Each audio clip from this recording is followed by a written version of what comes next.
Originally, this video had in-microphone sound. I was all mic'd up and everything.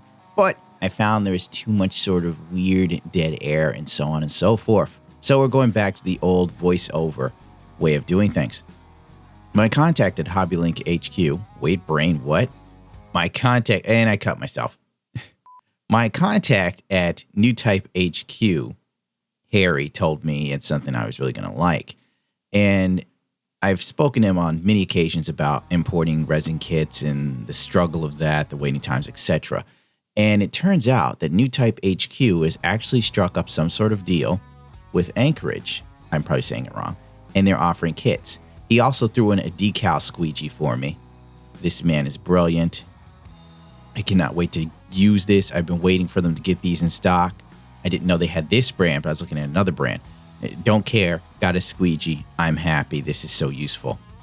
My table's a mess. I was originally working on the Dynamez, as you can tell by the manual.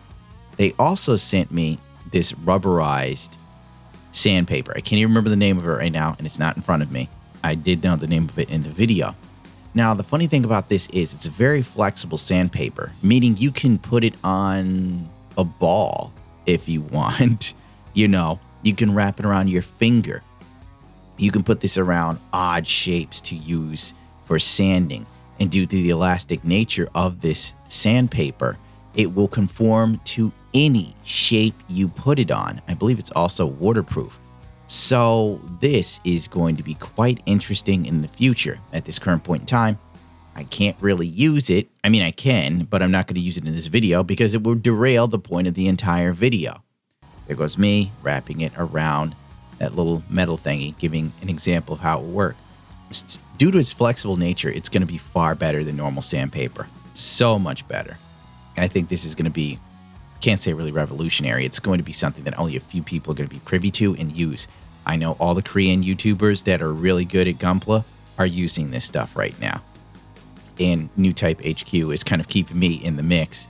It's almost like they know what the hell I'm looking at. It's really weird. So, we're looking at stuff from Anchorage. I'm probably saying it wrong. I don't know how it's done correctly. I'm American.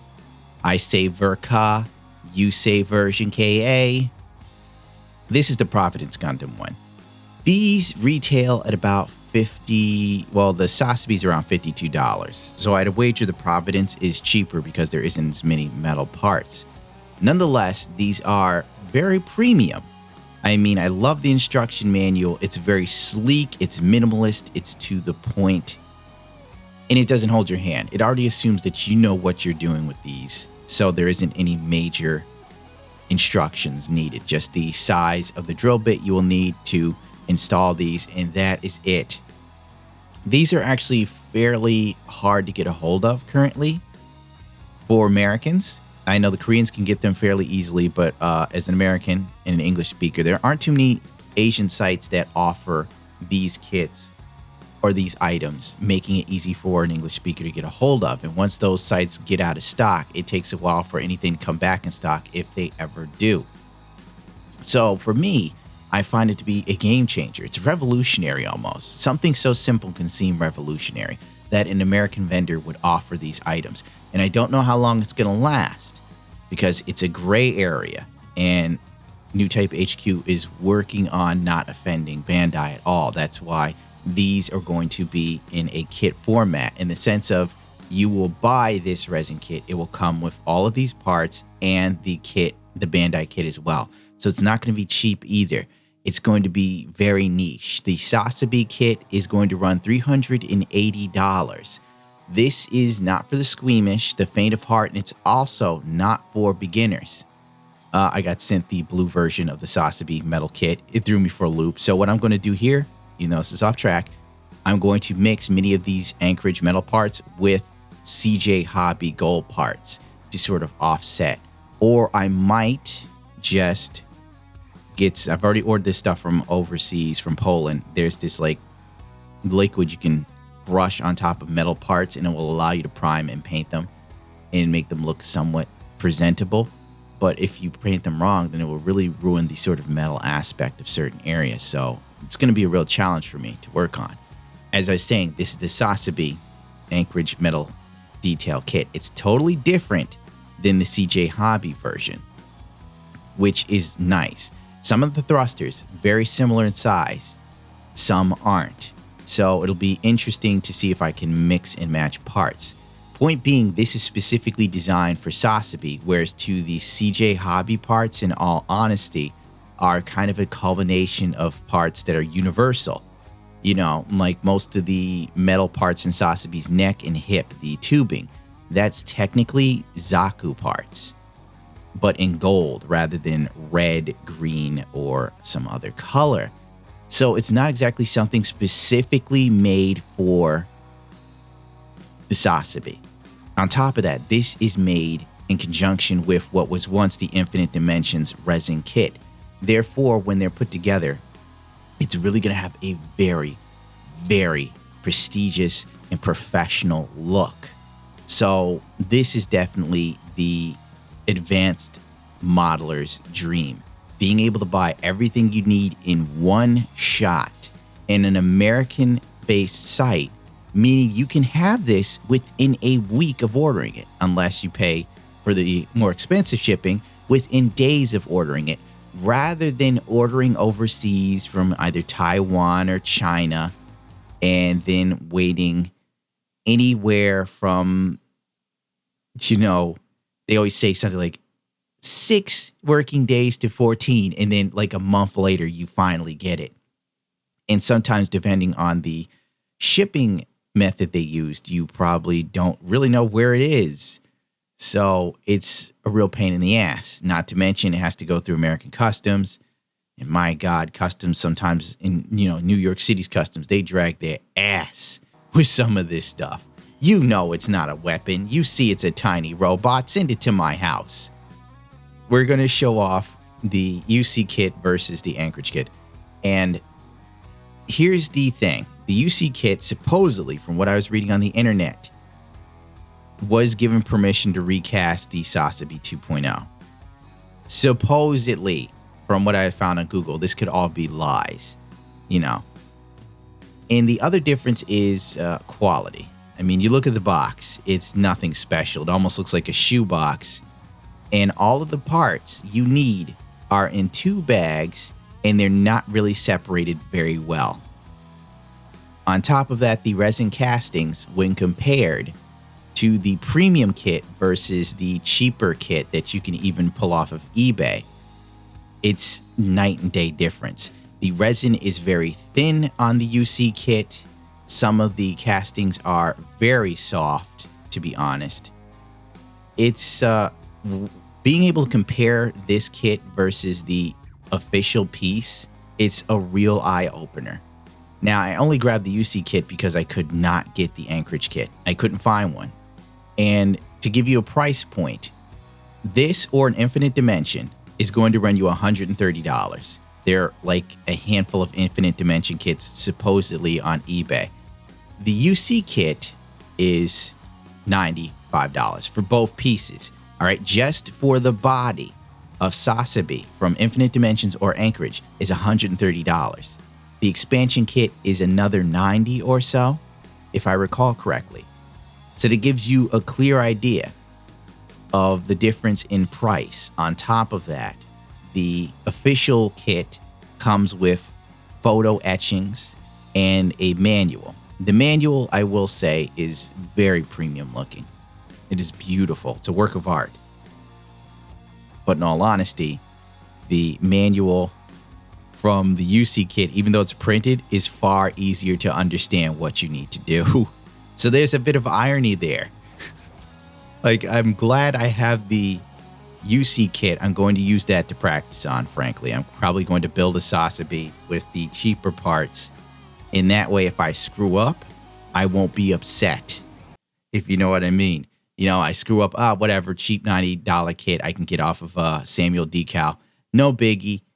The only gripe I do have with the Anchorage kit, I'm sorry if I'm butchering it, is it doesn't come with the water slide decals. You have to buy those separately. And they're not exactly easy to get a hold of. I found one set on eBay from a Chinese seller that I know is reputable. So I bought it. and who knows when I'll get it. My favorite resin dealers all sold out. So that's kind of the sucky part. Once again, look at the presentation of this box. It's fantastic. Everything is thought of here to protect the resin in this kit, whereas to the cheaper kit, that sort of thought is put into it. But to be fair, both the cheap kit and the expensive kit have the same board slide decals on the inside. They're generic, decals. I don't know if anyone uses them. So the verdict is this is YJL Land is the guy I believe who designed this, by the way. And frankly, if you're looking for one of these kits, Sazabi 2.0 is currently what is up on NewtypeHQ. There will probably be other kits that will pop up very soon, so keep an eye out. I'd love to keep you informed. I'm hoping this leads to more stuff ending up on NewtypeHQ because it would make life a whole lot easier. But once again, the resin market, it's a gray area, and I don't understand why anyone would have any sort of problem with it because the resin market doesn't eat into Bandai's profits. You still have to buy the original kit to use these. On top of that, it's something for the more skilled modelers who want a bit more detail out of their kits, that don't necessarily want to sit and panel line their own kit for the next 6 months before they can paint. I'm exaggerating a little bit. I don't fully know, as I've tried doing my own custom panel lining. I bought some $30 chisels off of eBay, and it was a waste of money because they broke so quickly. It was quite disappointing. So I'm keeping my eye out because NewtypeHQ will be stocking BMC chisels soon, from what I'm told. So once again, quality right there. I gotta say, NewtypeHQ is my go-to place for pretty much everything because they treat me with a lot of respect. Whereas to a lot of, I'm not saying other Gunpla companies were bad to me in any way, but they didn't see any value in working with my jackass, and I guess I can understand that. I'm a loose cannon. But NewtypeHQ, I'm going to give them this. No one else right now in the American market has the same selection of tools, bar none. All right, any store can get Gunpla kits in. Few stores, and actually no store that I've seen, has gone out of its way to acquire the tool sets that NewtypeHQ has acquired. And you can tell because the guy who is the owner or co-owner, I can't remember, please forgive me, is a modeler himself. And he understands the importance of being able to get these tools and the fact that I don't have to surf through Amazon, then work my way through eBay, then trying to get on Google and hopefully getting a translation page up so I can order some parts that they don't stock here in America is phenomenal. It's out of this world. NewtypeHQ has my full support when they do stuff like this. This is the move of a company that wants to cater to modelers. NewtypeHQ wants to provide a service that hasn't been done in America before for Gunpla fans. And it also wants to take it into a new direction to bring it more respect. It's hard to articulate fully the vision that they have, but it's a noble goal in my personal opinion because most people look at Gundams in America and think, oh, Japanese Transformers. Or people look at your kits and go, oh, those are nice toys. And it's like, no, dear, these aren't toys. You can play with toys. If you move heavy weapon system New Gundam wrong, his arm will fall on the floor and I will squeal like a pig in a slaughterhouse. It's hard for women not to be attracted to me. I'm so damn sexy. And as I stated before, the instruction manual for the UC kit, even though it's printed up, it is so much easier to understand. It's insane. Someone should get in touch with Anchorage.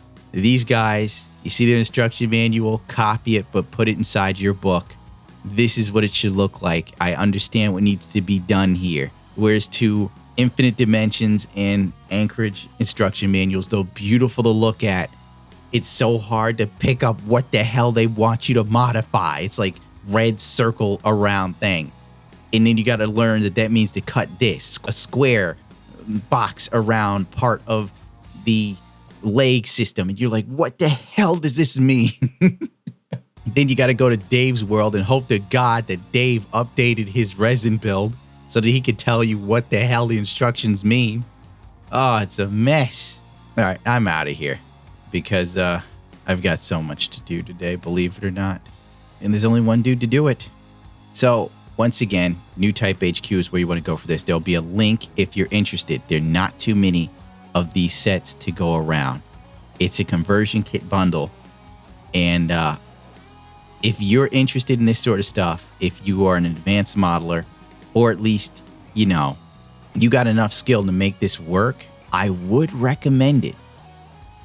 But only if you are 100% sure that you're ready to take this dive. Because it's a lot of work, but if you do it correctly, man, it is a work of art. I mean, this would be a conversation piece worthy of being in a glass display on a coffee table. I lament that I don't have an office job where I could just sit in my desk with like a resin kit Sazabi on it as I fired people. I'm sorry, Gordon. We're not going to need your services here at Amazon anymore. We've replaced you with a tiny robot, ironically named Gordon.